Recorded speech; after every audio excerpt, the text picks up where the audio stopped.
موضوع سے متعلق نہیں ہے، موضوع سے متعلق اب کوئی بھی سوال موضوع سے متعلق نہیں ہے اور اذان ہونے والی ہے۔ میں سمجھتا ہوں ہاں اذان حدیث میں اللہ کے نبی صلی اللہ علیہ وسلم نے فرمایا الوتر رکعۃ من آخر اللیل، وتر رات کی آخری رکعت کو کہا جاتا ہے۔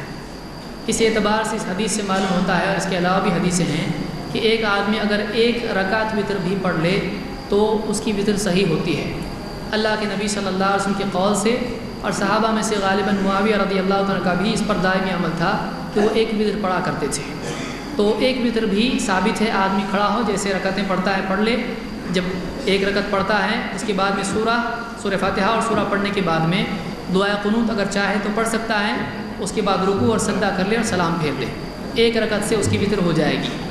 اس کے علاوہ اگر 3 رکعت وتر پڑھنا چاہتا ہے، 2 رکعت پڑھ کے سلام پھیر دے، اس کے بعد پھر ایک رکعت وتر پڑھے جو میں نے ایسی بتائی اسی طریقے سے، تو یہ بھی صورت اس کی ہو سکتی ہے۔ اسی طرح سے اگر کوئی آدمی ایک ساتھ 3 رکعتیں پڑھے جس میں آخر میں ہی تشہد ہو، درمیان میں وہ نہ بیٹھے تحیات کے لیے، یہ بھی صورت ہو سکتی ہے۔ حاکم اور ابو داؤد کی روایتوں میں چیز مل جائے گی، اور علماء سے مزید تفصیل سے اس کو آپ معلوم کر سکتے ہیں۔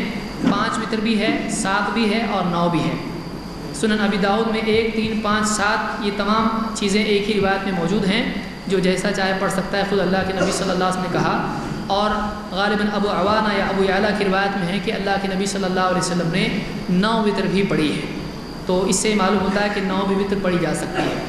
اس میں 9 وتر میں یہ ہوگا کہ باقی نمازوں کے علاوہ 9 وتر میں یوں کیا جائے گا کہ 8ویں رکعت پر بھی بیٹھیں گے اور 9ویں پر بھی بیٹھیں گے۔